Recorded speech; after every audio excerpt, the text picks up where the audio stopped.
Dagger 2-1, this is Overlord. Do you copy? Over. Alrighty, welcome back to the critical Let's Play of Modern Warfare 2. I've restarted this mission, which we saw the start at the end of the last video, just to kind of have a good sense of pacing of how this mission flows from the previous one. You know, swapping out from all these different bodies. At the end of the last mission, we saw Shepard launch a nuclear missile, kind of going rogue, wanting to end the war in his own terms. And he launched a nuclear weapon towards America, kind of framing Russia, I guess, making them look like the bad guys again. And now we've been thrown back into Ramirez, replaying a scene we played earlier in the game, which stopped quite suddenly for glow of white. And now we're back here, kind of replaying exactly the same scene we've already done before, which is something I find interesting, the idea that you can do the same scene twice. You know, I think a lot of games wouldn't do that. They'd be like, oh, you're going to play it differently each time, so the idea of it being the same scene wouldn't make sense. And I kind of like how Modern Warfare just doesn't care about that. It's just, well, you're going to do the same scene. If you act different, so be it. And then, as we saw in the last episode, the camera slide throws you out of that body as quickly as it throws you into it, and then throws you not even on Earth, like way up in outer space. And you're on the International Space Station, and you're being asked to look to the right. So you look to the right, and you see the nuclear bomb, the nuclear missile that Price launched. So here we get to see the same kind of the commitment of a game to always have you in an embodied perspective. And they're like, well, what embodied perspective can we give, you know, globally of this nuclear missile going across the world? It's like, well, someone floating in outer space is probably the only way to do that. So I love that commitment to an embodied perspective that the games never stops doing, even for a scene like this. So we jumped from from Roach, we saw Price launch a nuclear warhead, then Ramirez in America, then we're launched up into the sky into this character, I don't think we even know their name, who gets killed a second later by the shockwave of a nuclear blast, blowing up in orbit, not on the ground. And then we're thrown back into Ramirez, back on the ground, with not even a loading screen, and we see the nuclear blast up there. And then all hell breaks loose. You know, the EMP blast just knocks everything flying out of the air. What the hell's going on? Get off the street now! Go! And suddenly we're like running for it while helicopters are falling out of the air. Don't stop, keep moving! Holy! And like, we're doing this over multiple episodes, but when you're just playing it, you don't have the, there's just no time to stop. Like, you're sitting there watching Price launch a nuclear warhead, and you don't know idea that suddenly you're running away from helicopters falling out of the sky. And just that kind of throwing you from body to body gives you this kind of inertia. It's really well done. Shit's falling from the sky, we're screwed, man. We're totally... Get it, Pip Corporal. Our weapons still work, which means we can still kick some ass. I think that was a jet. What the hell was that? They're here. You going out there? Are you nuts? You know, morale's clearly low. Yeah, so a jet crashed as well. Come on. We still have a water plant. So now it's dark, it's really quiet. No one knows what the hell's going on. Quiet. Is your red dot working? Mine's out. Mine's down too. Our red dots are gone, so we can't even aim clearly. Looks like optics are down. It's like this drastic change in atmosphere from the previous Washington DC level, which was so chaotic. Check it out, man. Damn it. Alright. We gotta regroup with The only light is for fire, so which is kind of convenient. Lots of things crash, so then we can actually have some light to see without breaking the fiction of all the electricity being out. There you kind of see the cockpit of the helicopter, the plane that crashed. The jet nearly hit us, the engine. Don't remember the damn countersign, alright? I'm just a runner. I love these kind of moments. Response is Texas, soldier. It's like, what's the key word? It's like, I don't know. I don't know. I like those little moments of variety. So where are you going then? Tell everyone else. Get to Whiskey Hotel. Go! I think the point of it is to make it seem more realistic, even if it isn't realistic. Like, look at these little moments where things break down. But, you know, within the kind of military fantasy of it, it's refreshing. You're up.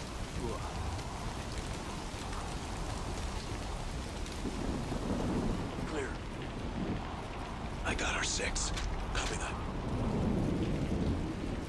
I like that they make sure there's an ammo box before you have any more encounters, you know, after a scene where you are running out of ammo. You know, otherwise it would be weird. Star. Contact! And so find Russians, well hopefully they're Russians. So our guns still auto locks, so the lack of a red sight is purely aesthetic. You know, it doesn't affect you know, my aiming at all. I can still lock onto them.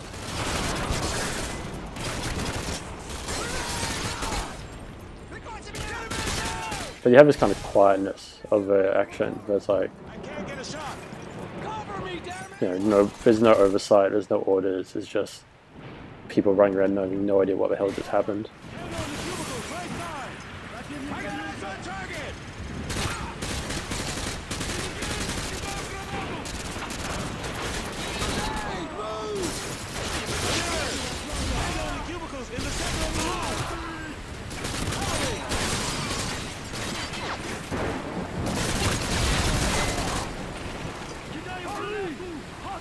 And again, just to stress, that just for flow from the previous level into this level.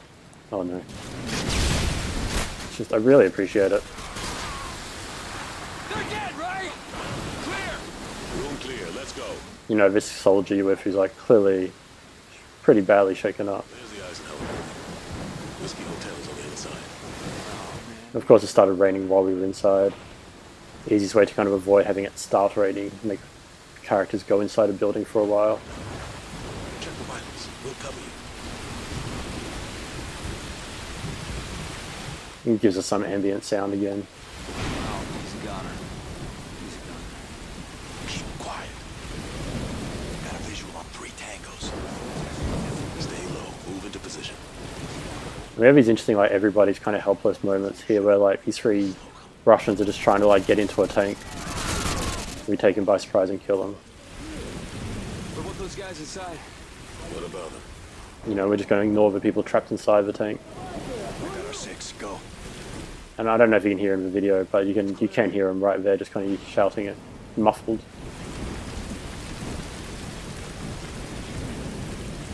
I don't know what's worse, man. Dodging falling helicopters or freezing my ass in this monsoon. Quiet. You're going to have the fire and the water together. And I think the Washington levels just have really interesting color aesthetics. I don't know. Star! Cover me. Star! Say Texas, damn it. Say it. Contact! And again, other moments like, oh, we don't know if they're friendly or not, and you're just kind of hoping you don't have to fire them, but of course you do.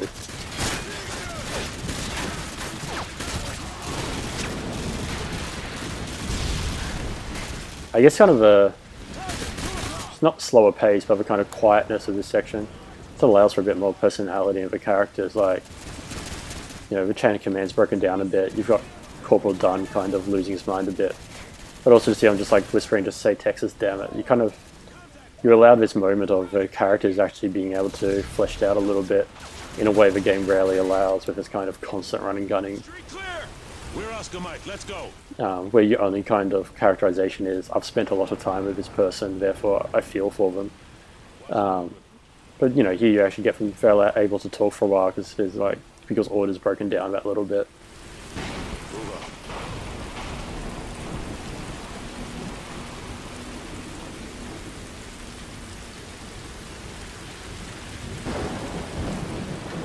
Feet dry.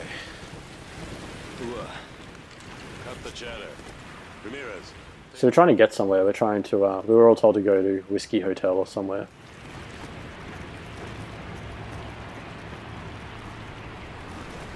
Which is a point where our characters clearly know where that is. Suddenly in a bunker we find the seal of the president. Whoa, check out the seal on this door.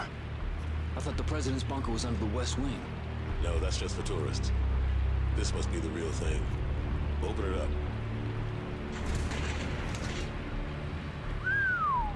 Real or not, man, this place is history. Hope they got out in time. So we've apparently found a bunker for the president. I don't know. Like, I don't. This is kind of where Modern Warfare 2 again stops making sense, and you're never really told why you're here. You kind of just move on from here.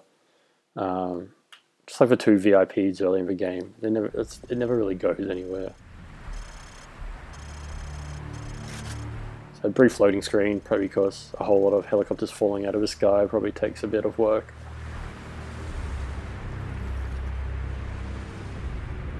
There's not really much to see here. We just kind of move on through this shelter.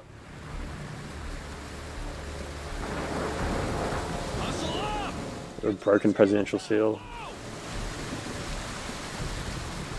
But everyone else, you know, there's other soldiers here telling us to hurry up, so this is clearly where people are being sent for some reason. Let's go, people, this way! Right, I think the point isn't, sorry, that we're going to this place. It's that we're passing through here to get to this place. What's the situation? And kind of like earlier, when you first come over to DC, you come up here and all of a sudden, we're at the White House, and we're trying to take it back. Command, if we can retake it, now get your squad moving up the left flank! Go! So we kind of have a classic kind of beach landing kind of scenario here from like the old Medal of Honors and old Call of Duties. That kind of scenario that was very popular in, you know, World War II military shooters. Except now we're doing it in a very modern prospect of trying to take back the White House. They're trying to get back because they have remote radio kind of technology there, so it would provide us a way to actually get back in touch with command. I always struggle with this part, it's really hard. I think I need to find a gun that doesn't require a red dot. There's a lot of machine guns and stuff. And you're being shot at from like people on the rooftop, which are almost impossible to get at.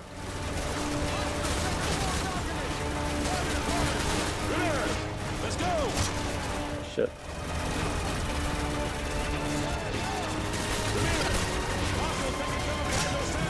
Oh dear. Just keep laying down in the bunkers and hope they stop paying attention to me. That's my tactic of this part of the game.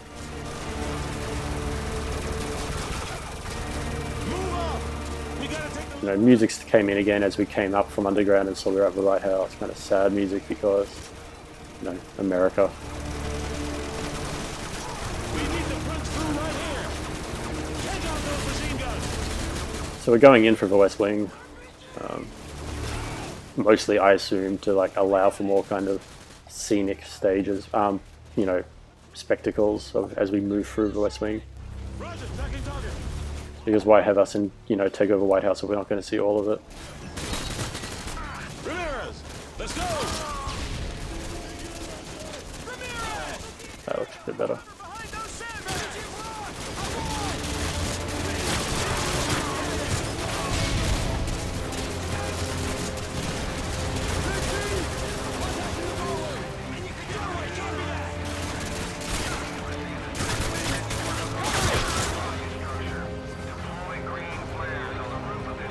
So we come in through the Oval Office. Done! Get the door! So Dunn's distracted. Sarge, are you reading this? That's where we gotta go!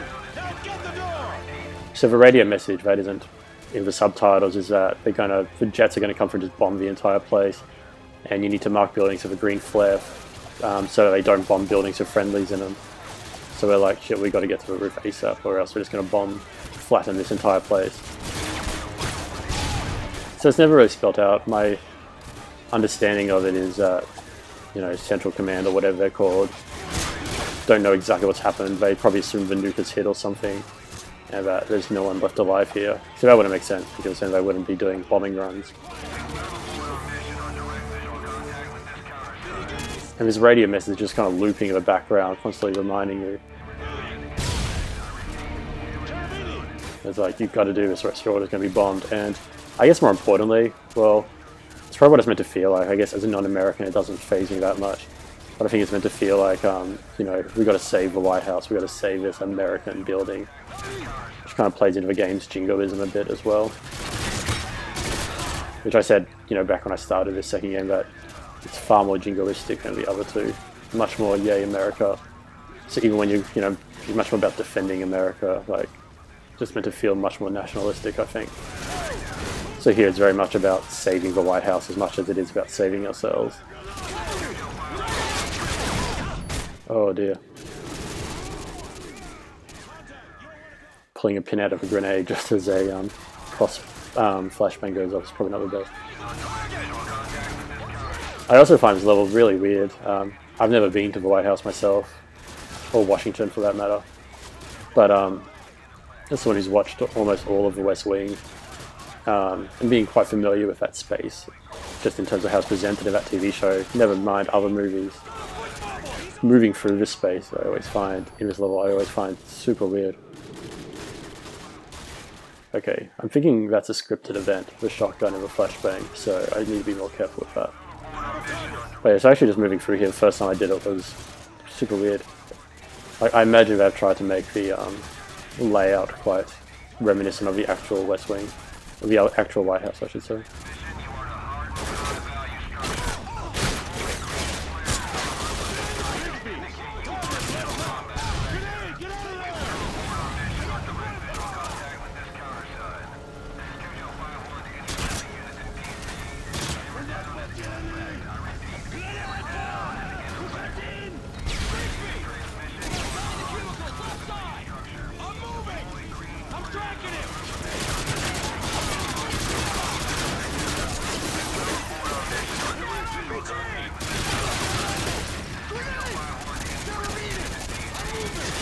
And you still have that radio message playing over and over in the background, just being like, you need to get to the roof now.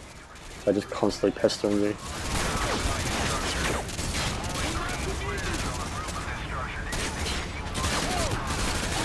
Oh, sorry, Polly.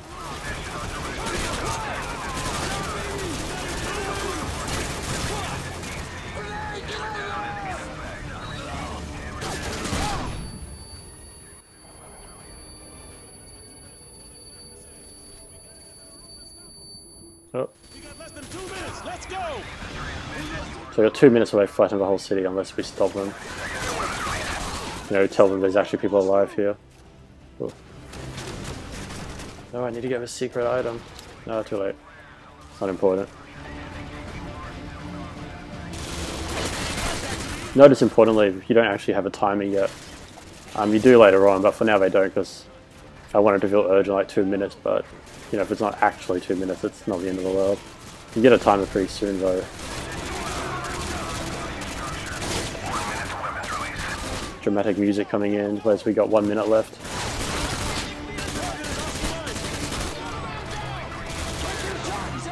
Like we got 1 minute to save the White House.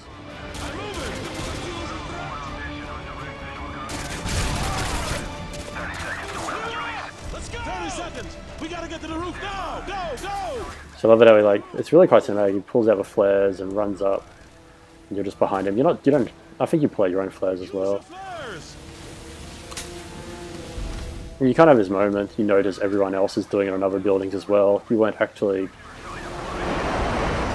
like, if they were going to flatten the whole city unless they saw a green flare, then really we didn't save the city anymore then for these people in those other buildings. Going to Moscow. Not soon enough, man. I know we're gonna burn it down when we get there. When the time's right, Corporal. When the time's right. So I really like that kind of 30 seconds left running up after this guy, and he's just kind of waiting for you so you can see it happen kind of moment.